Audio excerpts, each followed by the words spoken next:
Hello and welcome once again to HRN Revive TV. I'm your host today, Arnold Threatt, and with great joy I pursue again the sons of Noah. And as we have seen from our last two sessions, it sort of took a little detour here. We're going to finish this detour that we've been taking in the life of David and a little different, because as we look at what we see here in this session, we see that not only was David concerned about cleaning up the bloody spots for himself, because he recognized the lineage that he was establishing here, and it was the lineage of Yeshua. So the pursuit of his heart was to clean up everything that he had done wrongly in his generation, and not only for his generation, but through his sons' sons and the subsequent generations, because of the promise that Yahweh had given him, that if his sons would continue keeping the Torah and not bringing shame to him, that he would have a king on his throne throughout their generations. So as we look at these things that he sees he has to clean up, we have to go to 1 Kings chapter 2, and that's where I want to pick up in this session, because it's good to understand that we continually clean up all these things even after we have on the armor of Yahweh. We continue to do the battle that it takes to get things cleaned up. And we have a mandate from the Creator. I'm a grandfather. I have 10 grandchildren. And my intense battle gets more intense as I see that they mature and get older, and I see the things that they are confronted with in this generation. So that puts my wife and I, Pam, on a continued 24/7 battle, not only for ourselves and our children, but now for our grandchildren and our soon great-grandchildren as they are coming on the scene as Yeshua tarries his return. So as we look in 1 Kings chapter 2 here, we're going to start in verse 1. We see David call his son Solomon, and this is what he tells him. And the days of David drew near for him to die, and he commanded his son Solomon, saying, I am going in the way of all the earth. You be strong and be a man. If we are going to be sons and daughters, we have to be as the original mankind had to be. We have to be men who were like men in the days of Adam, and daughters who were like Eve in the days of Eve. We have to be sons and daughters of the original fiber that Yahweh created in the garden. We have to go back to that.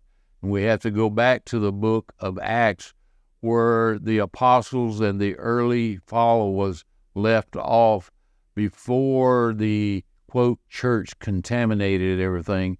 This is where we're going back to. We don't go back to our forefathers in this nation. We go back to our spiritual forefathers where they left off in the era of the apostles.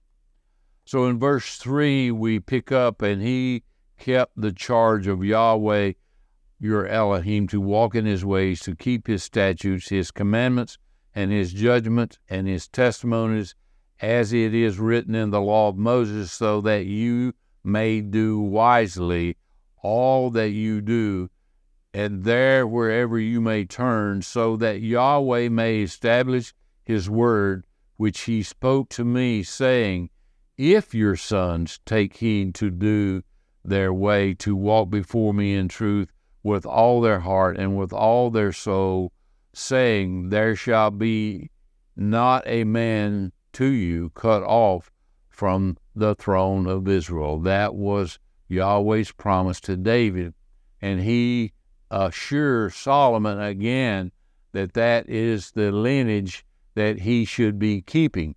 So in verse 5 we pick up, and so also that which Joab, the sons of Zeruiah, did to me, that which he did to the 2 army commanders of Israel, to Abner the son of Ner, and to Amasa the son of Yeder, that he murdered them and shed the blood of war in peace, and put the blood on his girdle and on his loins, on his sandals and on his feet. And you shall do according to your wisdom, and not let his gray hair go down to Sheol in peace. So David here is relating to Solomon the things that he had not got completed to clear up all the bloody places from his kingdom, and that Solomon should continue to clean this up. And in verse 7, he goes on to say, you shall be merciful to the sons of Barzillai the Gileadite, and they shall be among those eating at your table, for so they drew near to me when I fled from the face of your brother Solomon. And behold, with you is Shemini the son of Gera, the Benjamite of Baharim, and he cursed me with a grievous cursing in the day I went to Mahanaim, and he came down to meet me at the Jordan and swore to him by Yahweh, saying, I will not cause you to die by the sword, and now do not acquit him, for you are a wise man, and you know that which you shall do to him, and shall bring him in his old age down with blood to Sheol. These are the 3 main things that David instructed Solomon to do, to continue to clean up all the bloody places in his lineage, which would hinder peace in the future if they were not cleaned up. It's the same pursuit that we have in our hearts, to make sure that we are clean before the creator of the universe. Now, I want to pick up here after David's death in 1 Kings 2, verses 26 or 27 through 46, the things that Solomon actually did in obedience to his father, King David. As we pick up here in verse 27, it says, and Solomon drove Abithophar from being priest to Yahweh to fulfill the word of Yahweh, which he spoke concerning the house of Eli in Shiloh, and the report came to Joab, for Joab had turned aside from Adonijah, though he did not turn aside after Absalom. And Joab fled to the tent of Yahweh and lay hold of the horns of the altar. Now, we see here in the case of Abithophar that he was a direct descendant of Shiloh's Eli. And if you remember, Yahweh says of Eli, because you honored your sons over me, they will no longer be a priest in the lineage of Eli that shall serve me before Yahweh in his temple or tabernacle.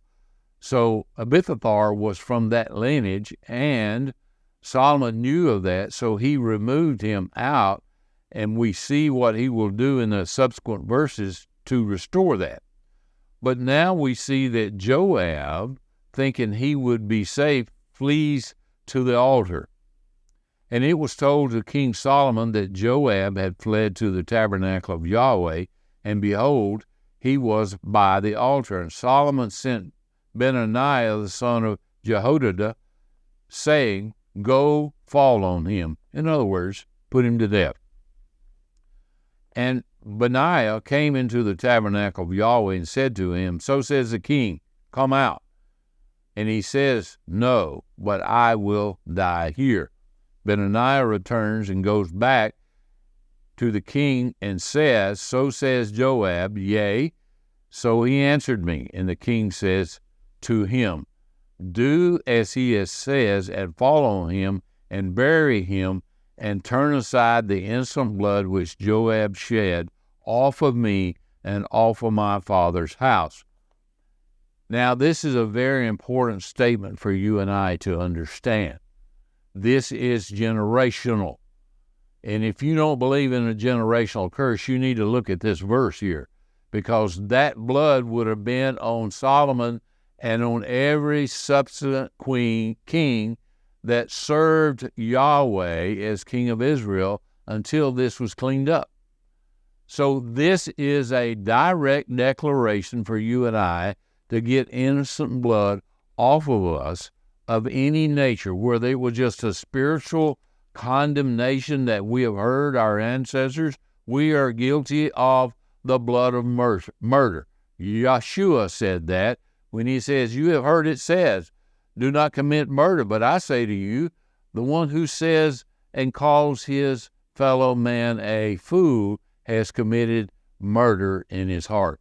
So we are guilty of murder. We're guilty of a lot of things that requires our blood to be shed, and we can get recompense only by keeping the anointed blood of Yeshua and doing what he says about cleaning up those generational things in our life. So in verse 32, we see, and Yahweh shall turn back his blood on his own head, who has fallen on two men more righteous and better than he, and murdered them with the sword. And my father David did not know this, Abner the son of Ner, and the commander of Israel, and Amasa the son of Yeder, the commander of the army of Judah. Yea, he shall turn back their blood on the heads of Joab and on the head of his seed forever. And as for David and for his seed and for his house and for his throne, there shall be peace forever from Yahweh. So this act that Solomon did cleaned up that end, and it brought about a covenant of peace for the house of David that followed out through the keeping of the Torah and identifying the blood of Yeshua in the future would be upon them. So this reminds us of the eternal covenant of peace that Yahweh makes with Israel after they have come back together as his set-apart people. In Ezekiel 37, verse 26, you can read that for yourself, but there is a eternal covenant of peace after all these things take place, and we are entering into the 1,000-year reign of peace with Yeshua. Verse 34 here we pick up, and Benaniah the son of Jehoiada went up and fell on him and caused him to die. And he was buried in his own house in the wilderness. And the king put Benaniah the son of Jehoiada in his place over the army. So Yahweh installs those who he has trained to do battle in charge of the battle effort, not only in David's day, but in our day. Be encouraged. He will equip us to do the battle. And he put Zadok, the priest, in the place of Abithophar. And the king sent and called Shimei, and said to him, build a house for yourself in Jerusalem and live there, and do not go out from there any more. And it shall be in the day you go out and cross the torrent Kidron, surely you shall know that surely you shall die. Your blood shall be on your head. And he said to the king, the word is good, and my master the king has spoken, so your servant shall do. And he lived in Jerusalem many days, and it happened at the end of 3 years, 2 of his servants fled to Achish, the son of Machar, the king of Gath. And it was told to him, saying, behold, your servants are in Gath. And he rose up, saddled his donkey, and went to Gath to Achish to seek his servants. And he went and brought his servants from Gath, and it was told to Solomon that he had gone out from Jerusalem to Gath and returned, and the king sent and called him and said to him, Did I not cause you to swear by Yahweh and testify to you, saying, In the day you go out, you shall go anywhere. Surely you shall know that certainly you shall die. And he said to me, The word I've heard is good, and why have you not kept the oath of Yahweh and the charge that I command you? And the king said to him, You shall know all the evil that your heart has known, that which you did to my father David. Now Yahweh has turned back your evil on your head, and King Solomon shall be blessed, and the throne of David shall be established before Yahweh forever. And the king commanded Benaiah and the son of Jehoiada, and he went out and fell on him, and he died, and the kingdom was established in the hand of Solomon. Now, this is what Yahweh has promised to do with us, his people. He says in Ezekiel chapter 36, verse 26, I will cause all the kings of the earth to know that I am Yod-Heh-Vav-Heh when they recognize me, because I reveal who I am through you, my people Israel. This is what he's about to do. He would identify that we are his chosen people when he identifies that he's Yod-Heh-Vav-Heh through his set-apart people Israel. We see here that Solomon obeyed David and his kingdom was established. We also see that when we put on the full high priestly garments of Yeshua and obey him, we stand in the light of his countenance, and the whole world will know that he's Yod-Heh-Vav-Heh through us. What a challenging thing for us to do and to be, but what a rewarding thing for us to do and be is the set-apart people, the congregation of Philadelphia. Now, in the coming sessions before us, I will be bringing out to you the importance of doing all the things that we've talked about here as we enter into this time of representing Yeshua and Yahweh in these latter days.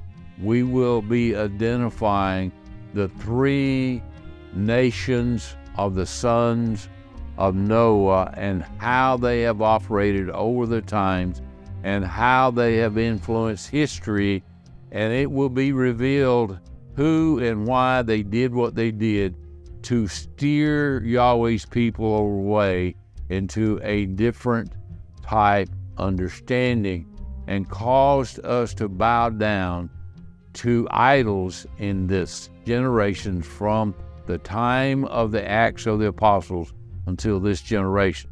So we will be clearly seeing the work that we have to do. It won't be a mystery. Yahweh will be identifying that to us, and I encourage you to be in tune to what he says to us in the coming sessions that we will be meeting together and identify those areas and the unbeliefs that we have embraced and they have become idols to us. So until then, shalom.